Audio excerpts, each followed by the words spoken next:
It's really hard to fathom being here Once a year, over a child's grave. Margaret Garetano-Castor makes her way across Boynton Beach's Memorial Park, usually grasping, It's been a while now. searching her mind for memories of Karen Slattery.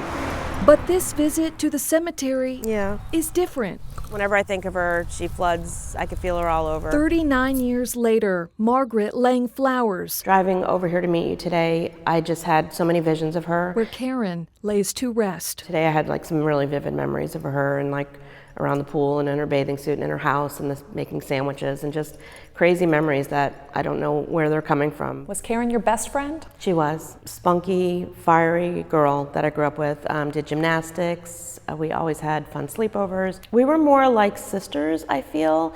I was very at their house often, and we bickered too, like sisters would, like she would with Debbie, and we loved to go shopping. And one great memory I have was we went shopping for her birthday. Margaret talking to Karen on the phone just hours before she died, murdered while babysitting in an upscale Delray Beach neighborhood. Tell me about that phone call.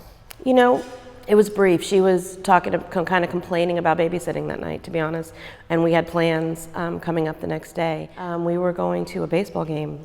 We had tickets. My dad had got some tickets for me and a bunch of friends, and we were all going to go together, and that didn't happen. It was brief, and it was, who knew? Like, you know, in hindsight, had I known, I would have kept her on the phone forever. The circle of childhood friends staying close through the years, There's a bunch of us in there, and Karen's right up front. keeping Karen close too.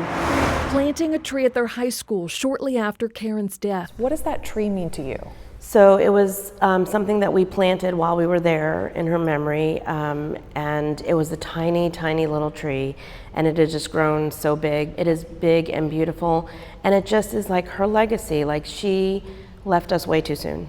As small as she was small, small and spunky, and it's just like that tree is just rooted throughout the front of that school, and it's just like in us, like she is like rooted in our lives. Knowing that will never change for those who loved Karen most, Margaret says it's something else compelling her to bring these details, She's right in the back over here. these precious, often fleeting memories, That is like my final memory of her right there. to light.